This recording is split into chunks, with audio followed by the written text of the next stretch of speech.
Okay, the session is now recorded. So the topic na di-discuss natin is all about the virtual private network. Okay, wait lang guys ha. In few minutes lang.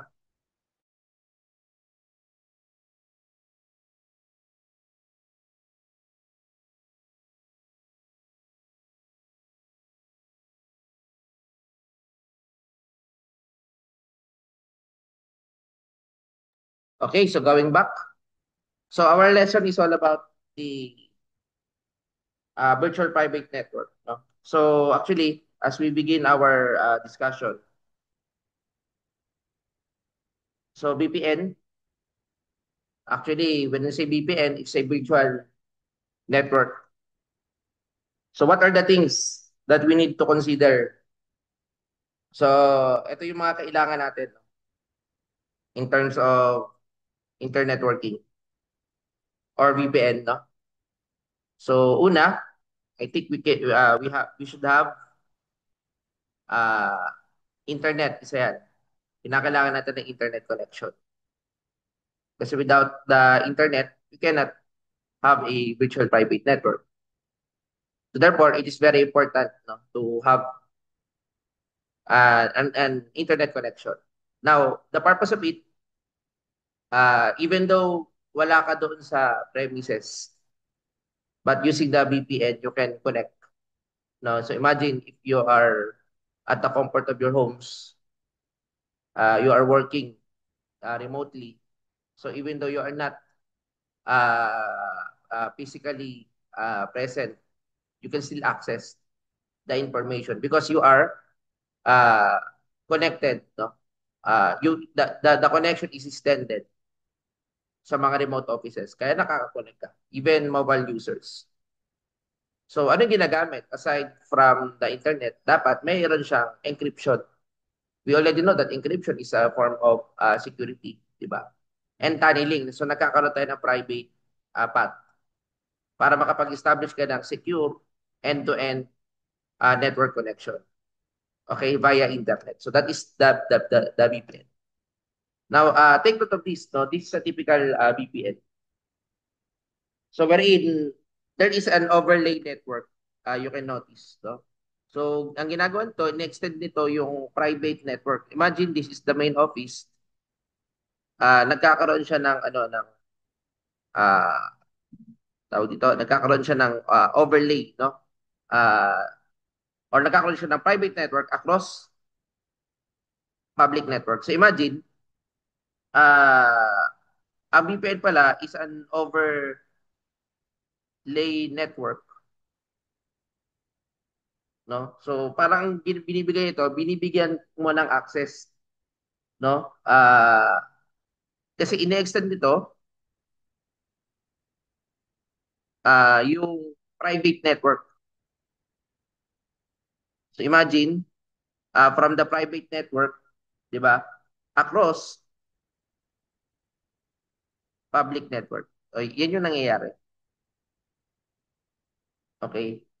So, gumagamit siya ano yung kailangan natin. By the way, ito internet to. Gumagamit ka ng internet. So, most likely ang kailangan mo dito, kinakailangan mo ng encryption. Ito yung mga need. So, encryption, 'di ba? Tunneling, tunneling method, no? O, that is tunneling protocols kailangan 'yan, no? To create a secure connection. So ensuring data is transmitted safely and preventing unauthorized access. So paano nag-work ang sa typical VPN? So nagkakaroon ka ng encrypted tunnel between your device and a remote server. So imagine this is the remote server. This is the main office. So nagkakaroon siya ng special connection or parang tinatawag natin na encrypted tunnel. So tandaan nyo, si VPN, nag-create yan, encrypted tunnel.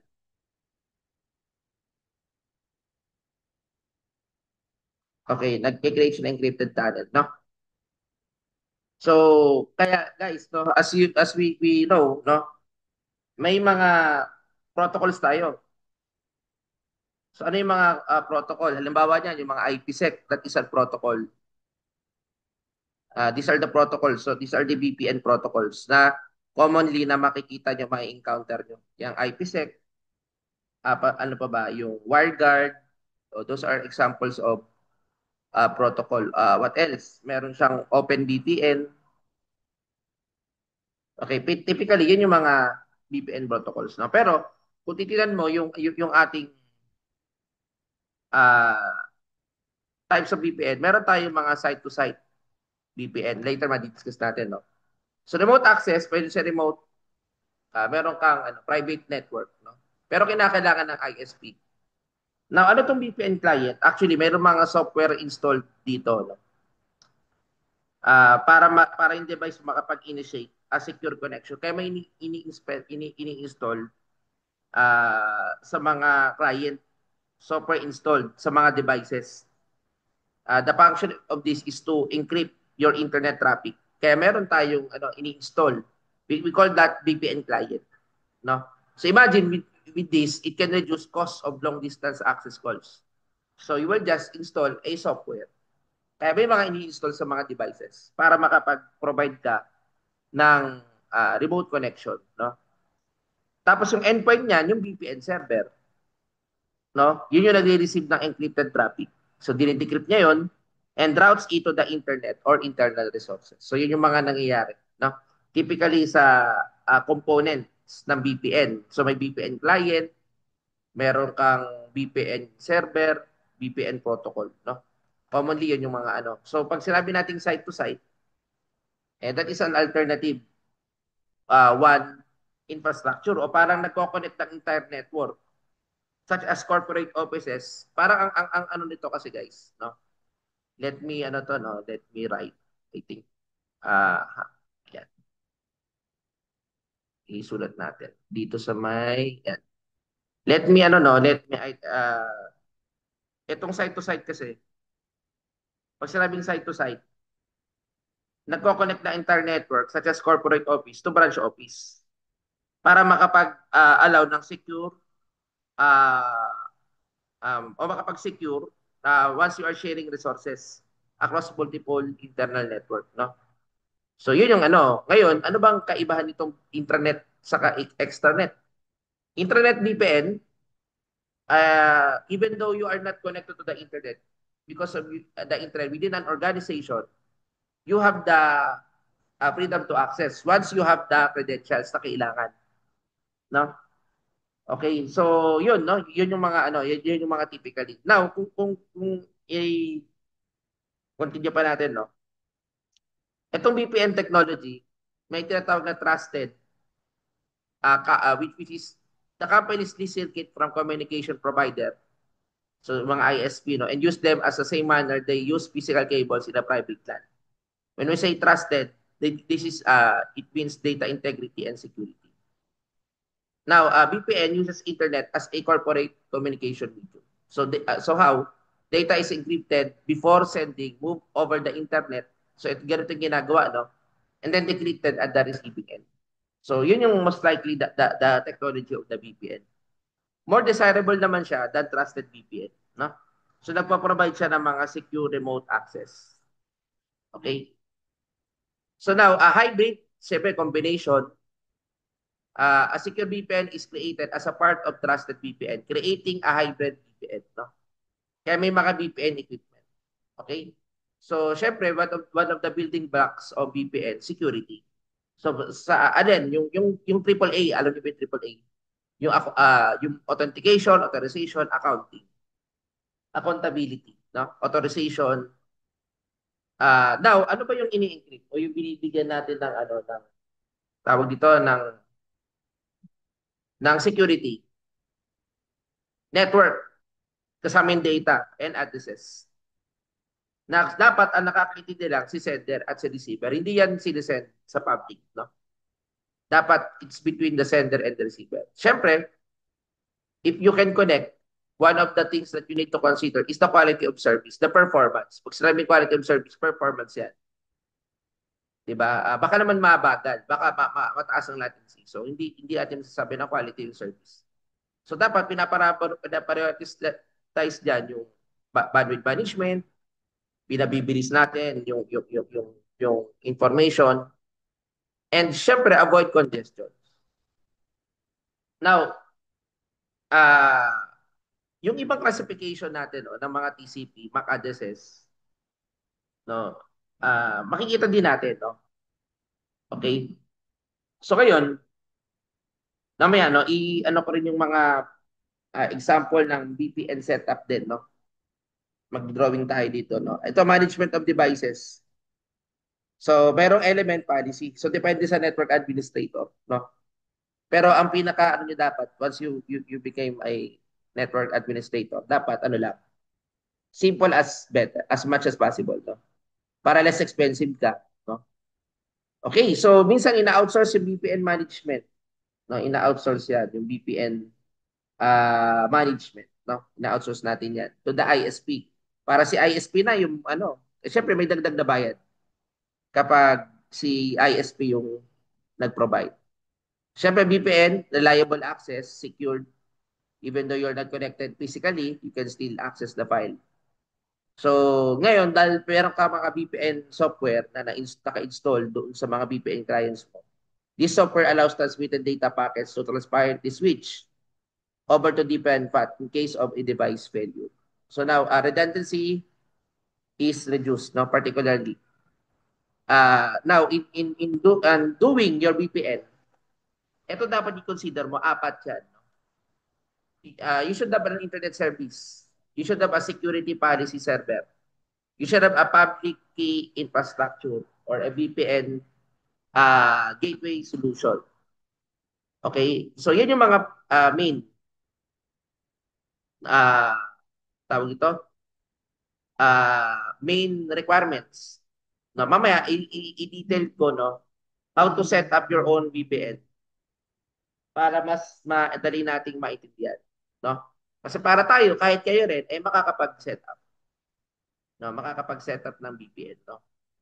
So, mamaya, i-consider natin ano ba yung mga dapat nating i-consider. Kasi wala dito sa PowerPoint. Siguro mag-create ako ng sariling ano na lang. So, standalone, ibig sabihin, gateway, may standalone, ibig sabihin, kailangan niya ng mga separate devices na i-connect sa kanya. Then integrated nasa isang system, no? Ando na yung router, isang firewall. So dalawa yan, standalone and integrated. So sa router-based, meron siyang mga encryption support as well as the firewall-based which is applicable for small network, no? Na software-based VPN, good solution for understanding VPN, no? So internet security devices, standalone, specifically designed for tunneling, encryption, and authentication. Okay, so yan yung mga basically. Nag-outsource tayo minsan kapag gusto natin, di na tayo gagawa ng mga configuration. Si ISP na. Kasi nag-o-offer din naman sila ng mga VPN, no? Eh, maganda niyan, syempre, di na tayo gagastos na masyado sa mga equipment. Although, binabayaran na naman natin yung service ng ISP. So yun yung mga one of the yan, sabi ko nga, these are the protocols, the IPsec, the Internet Standard Protocol for Tunneling, so the encryption, the authentication. Then also the layer 2 tunneling protocol provides a means of tunneling IP traffic in layer 2. Encloses non-internet protocols. Ayan, no? Then what are the benefits? Siyempre, kung benefits lang pag-uusapan, marami, privacy. Pwede mong i-hide yung IP address mo para kumbaga, para mahirap matrack yung online activity. Siyempre, security. And you can change your IP to access content that may be restricted in your current location. So, yan hindi nasa ibang bansa ka. Eh, dun sa ibang bansang pinunta mo, hindi ka maka-access ng ganitong site. Pero dahil marunong ka sa VPN, eh, nakaka-connect ka. So, imagine, kasi you can hide your IP. You can also use encryption to keep your personal data private, especially on public Wi-Fi. So make sure guys, no, kapag kayo nasa public Wi-Fi, wag niyo siyang wag niyo siyang naka-public kasi What if, kasi once you're connected to the public Wi-Fi, prone ka na ma-hack. Lan kung ang laptop mo, kasi what if meron kang makasabay na marunong sa hacking. Ang unang-unang na-hack, yung mga naka-open yung ating ports, yung IP addresses. So dapat yun, naka-hide. So dapat medyo kahit pa paano, nagagawan nyo ng paraan. Okay, so let me, ano no, anywhere, anytime, yun yung mga, tas VPN technology rapidly nag-improve pa. So kayo, let me, ano no, show how to, I think, yung, ano no, yung pinaka, tawag dito, yung pinaka, ano no, okay. So let me, ayan, no. So let me, how to set up. Kasi importante ito eh. So, i-include nyo ito, no, sa ating, wala to sa PowerPoint, pero turuan ko lang kayo how to set up your own, yung basic how to set up your own VPN. So, dapat matutunan natin yan. No? Pwede complex process, pero ang pinaka-purpose ito, enhance privacy, control. So, una, choose a hosting option. A hosting option. O, yun yung una. So, ano yung mga pwede mo pagpilian? Una, meron ka diyang tinatawag na cloud-based virtual private server. So, ano bang ibig sabihin ng mga cloud-based virtual private server? Kasi kailangan pipili ka ng hosting option mo para sa yung VPN server.